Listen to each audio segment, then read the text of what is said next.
हाँ भाई, क्या हाल है आप सभी के? बढ़िया। तो आज के मेथड में हम सीखेंगे डेकार्ट मेथड। इसके माध्यम से हम 4 डिग्री वाले इक्वेशंस के रूट्स कैलकुलेट करेंगे। कैसे करते हैं ये मैं सिखाऊंगा अगले 5 से 10 मिनट में। अगर समय की कमी है तो वीडियो की स्पीड को ज़रूर बढ़ा लेना, नीचे प्लेयर सेटिंग्स में मिल जाएगा। ठीक, ये सवाल हम बनाने वाले हैं। किताब का नाम है higher engineering mathematics by doctor BS Grewal. तो उसमें 4 सवाल है, एक्सरसाइज 4 के हैं ये, 5वां, 6वां, 7वां, 8वां। और ये जो 6वां सवाल है उसका डायरेक्ट एप्लीकेशन है डेकार्ट मेथड का। तो आपको इसे समझने में बड़ी आसानी होगी। अगले 5 से 10 मिनट बिल्कुल इन्वेस्ट कर दो और बहुत कुछ सीख के जाओगे यहाँ से। चालू करें। चलो, सबसे पहले डेकार्ट मेथड में क्या होता है सर? जनरली जब मैं क्वाड्रेटिक इक्वेशंस कहता हूँ वो 4 डिग्री का इक्वेशन है जो कुछ इस प्रकार से आपको दिखाई देता है। ठीक है, लेकिन डेकार्ट ने जो मेथड प्रपोज किया है उस मेथड के हिसाब से यहाँ पर एक्स क्यूब का जो टर्म है उसको आपको हटाना है। अगर पहले से हटा हुआ है तो बहुत बढ़िया, डायरेक्ट अप्लाई कर सकते हो। अगर नहीं हटा हुआ है तो आपको उसको हटाना पड़ेगा, कुछ ट्रांसफॉर्मेशन की टेक्निक्स को लगाना पड़ेगा जो मैंने आपको पहले सिखाया है। टेंशन मत लो, मैं फिर से सिखा दूंगा, फिर से बता दूंगा कैसे अप्लाई करना है। ठीक, बिल्कुल टेंशन मत लो। अच्छा, करना क्या है सर इसमें? आपको ये जो LHS वाला पोर्शन है ना, देखो एक्स क्यूब का टर्म नहीं है, इसको इक्वेट करना है किसके? As the product of 2 quadratics. ध्यान से देखिए यहाँ पे क्या लिखा है, ये है क्वाड्रेटिक और ये क्या है सर? Product of 2 quadratics. दोनों में अंतर है, डिग्री 4 डिग्री 2। ठीक है, इस प्रकार से। अच्छा सर, हम ये देख सकते हैं कि आपने यहाँ पर P लिखा है और P लिखा है, लेकिन यहाँ पर Q लिखा है और यहाँ पे Q डैश। ये सर अंतर क्यों? आप चाहते तो यहाँ पर भी P डैश लिख सकते थे। ठीक है, जैसे आपने यहाँ पे Q लिखा है तो इधर Q डैश लिखा है, वैसे P डैश क्यों नहीं है? तो इसका सबसे पहले मैं उत्तर दे देता हूँ। और सर एक बात और, जब हम इन दोनों को मल्टीप्लाई करेंगे तो क्यूब वाला टर्म तो आएगा और वो चले भी जाएगा, बिल्कुल चिंता मत करो। ठीक, बिल्कुल टेंशन मत लो। पहली बात, यहाँ पे प्लस P और यहाँ पे माइनस P क्यों? इसका मैं उत्तर दे देता हूँ आपको। आप देखिए, जब भी आप किसी क्वाड्रेटिक इक्वेशन को एक्सप्रेस करते हैं तो हम क्या लिखते हैं? X square minus sum of the roots into X plus क्या लिखते हैं sir? Product of the roots. आपको पता है यहाँ पे कौन सा टर्म मिसिंग है सर? क्यूब वाला टर्म मिसिंग है। अगर मिसिंग है मतलब उसका कोफिशिएंट कितना है? 0 है। जब हम सम ऑफ द रूट्स करते हैं, मान लो यहाँ पर ये जो है और ये जो है, इसके जो 2 रूट्स हैं उनको हम कहते हैं अल्फा और बीटा। ये वाला क्वाड्रेटिक है, इसके जो 2 रूट्स हैं उनको हम कहते हैं गामा और डेल्टा।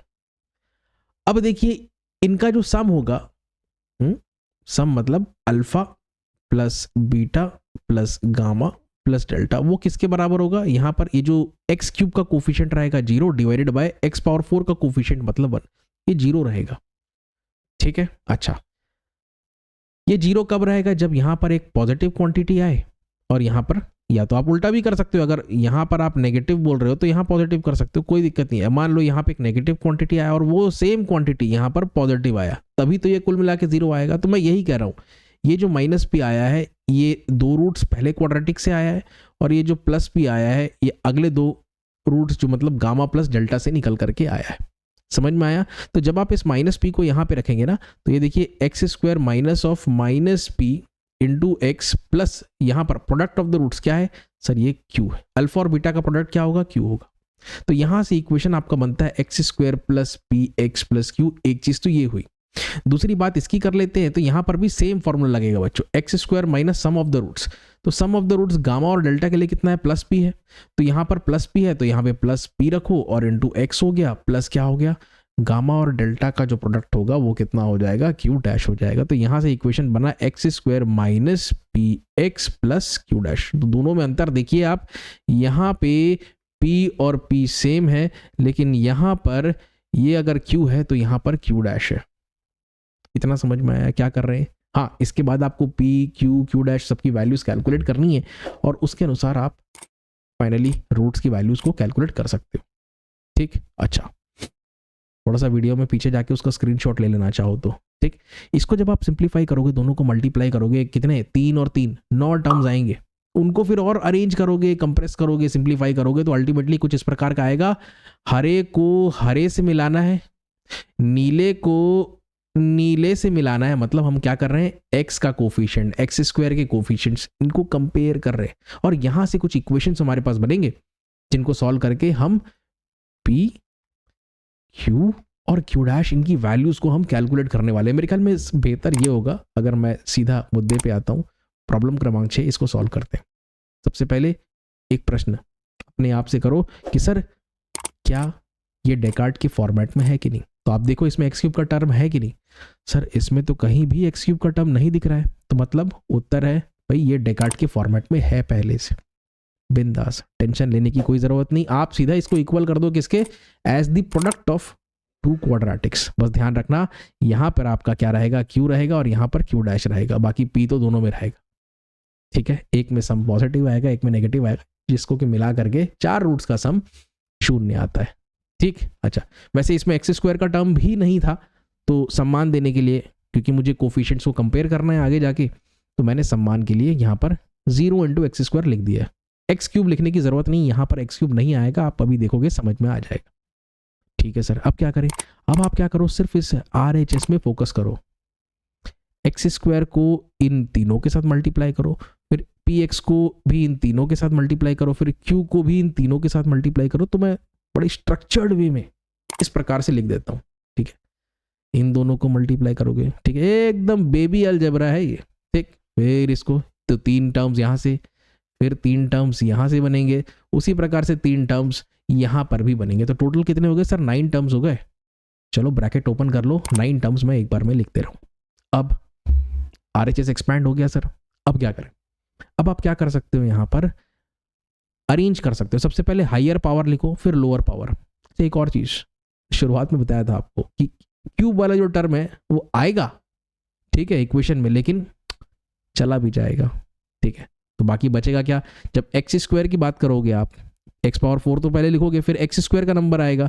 एक्स स्क्वायर का नंबर जब आएगा ना, तो उसमें होगा क्यू डैश, उसमें होगा माइनस पी स्क्वायर, उसमें होगा क्यू। तो क्या क्या लिखोगे, Q dash plus Q minus P square. तो मैं एक बार मैं आपको दिखाता हूँ, समझ जाओगे। ये देखो, Q dash plus Q minus P square, समझ गए। हाँ सर, बढ़िया, इतना हो गया। तो आपका आधा काम तो यहाँ पे फिनिश हो गया। अब आपको क्या करना है, अब आपको कोफिशिएंट्स को कंपेयर करना है। तो मैं आपका जो गिवन इक्वेशन है ना, उसको भी बड़ा बड़ा यहाँ पे लिख देता हूँ। आप क्या करो यहाँ पे बच्चों, इस हरे को हरे से मिलाओ, मतलब एक्स स्क्वायर के कोफिशिएंट्स को हम कंपेयर कर रहे हैं। तो Q dash minus P square plus Q बराबर 0 हो जाएगा। ठीक है, पी स्क्वायर को RHS में ले जाओ और हम कहेंगे ये है हमारा इक्वेशन नंबर 1। हो गया। अब वापस से आते हैं, अब आप इस नीले को मतलब एक्स के कोफिशिएंट को मिलाओ। ठीक है, ये बन गया। आप क्या कर सकते हो सर, हम इसमें से पी कॉमन ले सकते हैं। क्या बचा, क्यू डैश माइनस क्यू बचा, पी को अब आप ले जाओ RHS में। हो गया, ये बन गया आपका दूसरा इक्वेशन।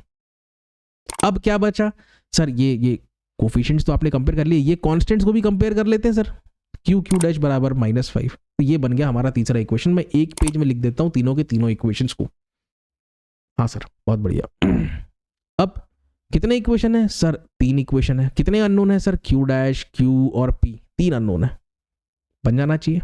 आप क्या करो बच्चों, यहां पर पहला इक्वेशन को स्क्वायर करो, फिर उसमें से दूसरे इक्वेशन को भी स्क्वायर करके माइनस करो। Squaring equation 1 and squaring equation 2, और दोनों को माइनस करो कुछ इस प्रकार से, Q plus dash plus Q का स्क्वायर, और RHS में लिखोगे पी स्क्वायर का स्क्वायर। समझ में आया, वैसे ही क्यू डैश माइनस क्यू का स्क्वायर, और 12/p मतलब 12 स्क्वायर बाय पी स्क्वायर, एक प्रकार से ये हो जाएगा। आप सोचो ये है a प्लस बी, एक स्टेप में मैं करूंगा थोड़ा सा हिसाब किताब, और ये है a माइनस बी। आप देखो ये क्या रिजल्ट आएगा सर, ये आ जाएगा a square plus B square plus 2ab। ठीक है जी, और यहां पर क्या आएगा, ये माइनस का साइन है, ये हो जाएगा sir a square plus B square minus 2ab। ठीक है जी, अच्छा अब ये जब माइनस साइन जब अंदर आएगा ना बच्चों, तो ये a स्क्वायर को तो माइनस कर देगा, और क्या कर देगा, यहाँ पे भी माइनस कर देगा, ये जो माइनस था उसको प्लस बना देगा। बात समझ में आया। तो अल्टीमेटली आप जब देखो तो a square cancel, b square भी कैंसिल, और सिर्फ 2ab और 2ab बच रहा है, मतलब यहाँ पे 4ab बच रहा है। a को माना था हमने q डैश, और b को माना था हमने q, तो ये असल में आपका बच रहा है 4q डैश q। समझ में आया। तो मैं एक बार में लिख रहा हूँ 4q डैश q या 4q डैश बराबर p पावर 4 और 144/p स्क्वायर। आसान है एकदम, स्टेप बाय स्टेप बताएंगे एकदम। चलो, अब सर ये क्यू डैश की वैल्यू हमें पता है क्या, तो चलो करते हैं उसको प्लग इन हम। ये देखिए कितना है सर, ये -5 है।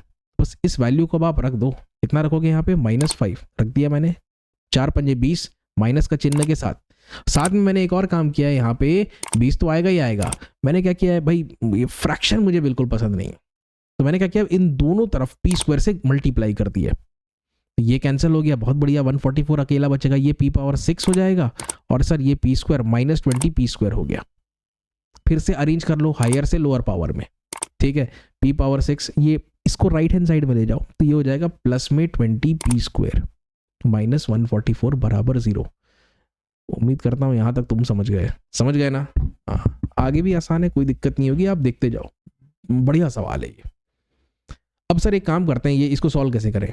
लेकिन सर अगर हम p स्क्वायर को t मान लें, तो देखो p पावर 6 को p square to the power 3, तो ये p स्क्वायर जो है ये t का क्यूब हो जाएगा सर, देखा, t का क्यूब। और वैसे ही सर ये p स्क्वायर की जगह t रख देते हैं हम। अब ये एक क्यूबिक इक्वेशन आ गया। तो क्या सर यहाँ पे कार्डन मेथड लगाएं क्यूबिक को सॉल्व करने के लिए?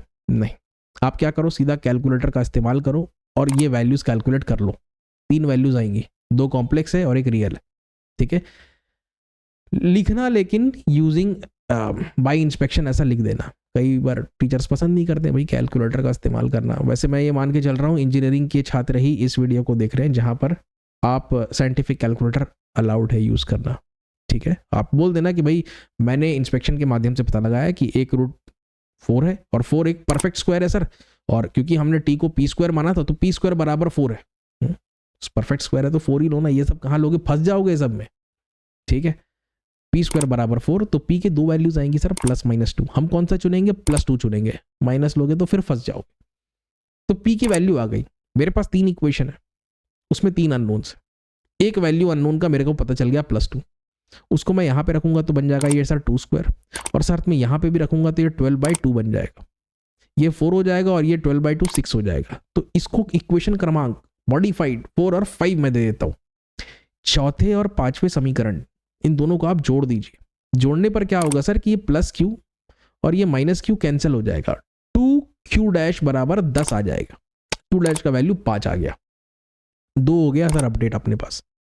एक चीज बचा है अभी भी, q का वैल्यू बचा हुआ है। वो q का वैल्यू हम यहां से कैलकुलेट कर लेंगे।